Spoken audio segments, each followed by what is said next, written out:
দেখেন মাঝে হারে অনেক আহত করছে।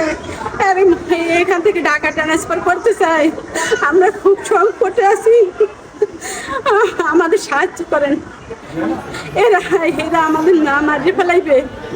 কারা মারছে? এই আবু বকর সর্দার, রানা সর্দার এবং তার স্ত্রী এবং তার বৌমা, তারা সব সময় আমাদের অত্যাচার করে। এই অত্যাচারে আমরা অতিষ্ঠ। আজকে দেখেন আমার ছেলের বন্ধুরা না থাকলে আমার ছেলের আমি হাসপাতালে নিয়ে আসতে পারতাম না। আমার ছেলের এখন নাকের অবস্থা খুব খারাপ।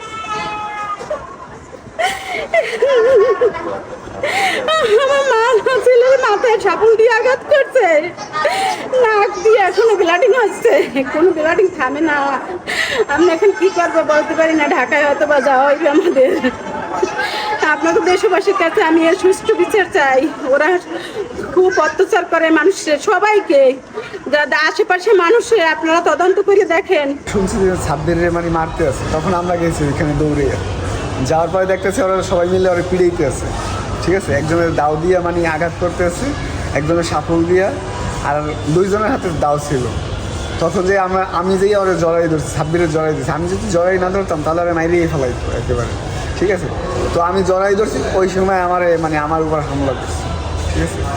আমার উপর হামলা করছে রানা ফার্স্ট রানা আমার পিঠান দিছে, হ্যাঁ। রানা আমার এই পায়েই করছে প্রথম। দুইটা ছেলে, একটা ছেলে আমার এখানে মানে দাও আছে, দাঁড় পিঠ থেকে দিয়েছে, বুঝছেন, দাঁড় পিঠ থেকে। তো আর তারপরে আমার মাথার উপর মানে বাড়ি দেওয়া দিয়েছিল।